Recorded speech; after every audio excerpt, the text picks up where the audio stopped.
The greatest enemy of the day, the Assyrian Empire, is on their way to Yerushalayim, and King Chizkiyahu takes on two major projects in preparation.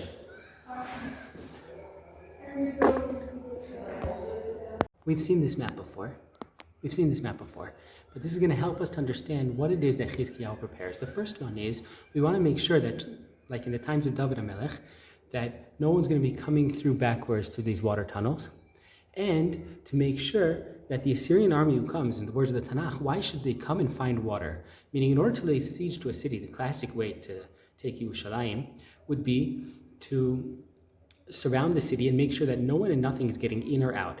But the army that's attacking also has to have a very serious supply line of food, water, and of course, any weapons or anything else that they need. So, supplies.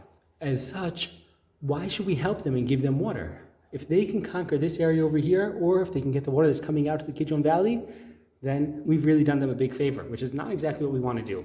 And so Chizkiyahu diverts the water. Instead of coming out through the tunnel, the Canaanite tunnel, like we've seen in the past, instead it comes underneath the city, and only then it comes to the pool, all the way at the end, the Shiloach pool. But wait a second, the Shiloach pool that we see here is still outside the city walls.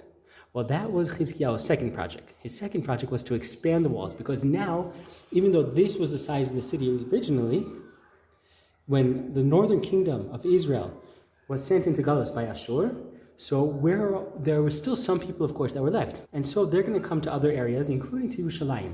And they're settled here on this hill over here. And that means that they're outside the city walls, and when Ashur comes, they're in big trouble. And so Chizkiyahu expands the city walls around, of course, the Shiloach pool, all the way around, to include this area over here, which, of course, has those Plitim, or refugees from northern Israel. Okay, so these are the two projects that Chizkiyahu undertakes in preparation. But is this going to be enough? Apparently not, because Yeshaya, the Navi, is not pleased with these projects. Why not? He's doing the right thing, right? We have to do our hishtadlus, because we do have to do our hishtadlus, but we also have to have faith in Hashem. We have to daven. And so he comes to him and he says, there's going to be big trouble here.